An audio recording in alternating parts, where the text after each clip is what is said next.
You have clearly and unequivocally denied that you assaulted Dr. Ford. With that statement, you must believe that there is no credible evidence or any credible witness that could prove otherwise. You started off with an impassioned statement at the beginning, and I can imagine, try to imagine what you have been through or your family's been through, and I'm sure I wouldn't get close to it. Okay. But it was an impassioned... No, you wouldn't. I'm sure I wouldn't. It's an impassioned statement. And in the course of it, you said, I welcome any kind of investigation. I quote you. I welcome any kind of investigation. I've got a suggestion for you. Right now, turn to your left in the front row, to Don McGahn, counsel to President Donald Trump. Ask him to suspend this hearing and nomination process until the FBI completes its investigation of the charges made by Dr. Ford and others, and goes to bring the witnesses forward and provides that information to this hearing. I'm sure that the chairman at that point will understand that that is a reasonable request to finally put to rest these charges if they are false or to prove them if they are not. You spent 2 years in the White House office that approved judicial nominees. You turned to the FBI over and over and over again for their work. Let's bring them in here and now. Turn to Don McGahn and tell him it's time to get this done. An FBI investigation is the only way to answer some of these questions. Stop the clock.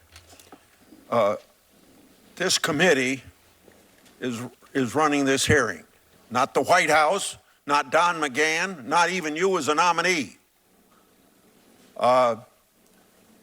We are here today because Dr. Ford asked for an opportunity here. I know you did too as well. In fact, maybe even before she did. We're here because people wanted to be heard from charges that they all thought were unfair, or activities like sexual assault was unfair. So I want to assure Senator Durbin, regardless of what you say to Senator Don McGahn, we're not suspending this hearing. Proceed to answer the question, or whatever, or if the gentleman... I'll just say this. If you, Judge Kavanaugh, turn to Don McGahn and to this committee and say, for the sake of my reputation, my family name, and to get to the bottom of the truth of this, I am not going to be an obstacle to an FBI investigation, I would hope that all the members of the committee would join me in saying, we're going to abide by your wishes and we will have that investigation. I welcome whatever the committee wants to do because I'm telling the truth. I want to know what you want to do. I'm telling the truth. I want to know what you want to do, Judge. I'm innocent. I'm innocent of this charge. Then you're prepared for an FBI investigation? They don't reach conclusions. You reach the conclusions, No, Senator. but they do investigate questions. I'm innocent. And you can't have it both ways, Judge. You can't say here at the beginning, I wanted a hearing. moment, Look, I welcome any kind of investigation. This thing was sprung on me. This thing was sprung at the last minute after being held by staff. You know, Judge, and I called for a hearing immediately. If there is no truth to her charges, the FBI investigation will show that. Are you afraid that they might not? Come on, gee whiz. The FBI does not reach. You know that's a phony question because the FBI doesn't reach conclusions. They just provide the 302s. 302s, so I can explain to people who don't know what that is. They just go and do what you're doing, ask questions, and then type up a report. They don't reach the bottom line conclusion. This morning, I asked Dr. Ford. I asked her about this incident where she ran into Mark Judge at a Safeway, and she said, "Sure, I remember. 6 or 8 weeks after this occurrence."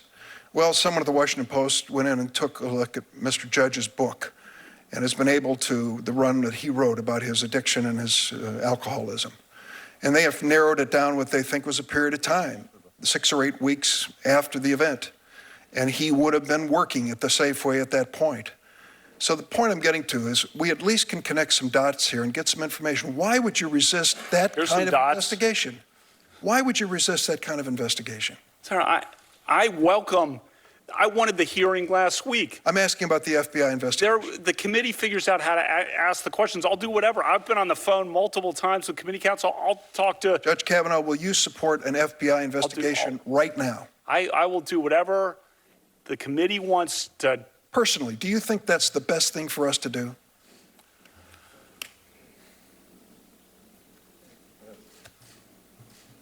You want to answer? Look, Senator, I've said I wanted a hearing, and I'd said I was welcome anything. I'm innocent.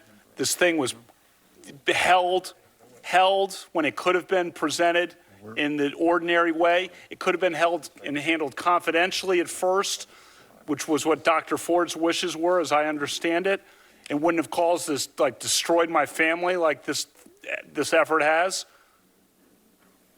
I think an FBI investigation will help all of us on both sides of the issue.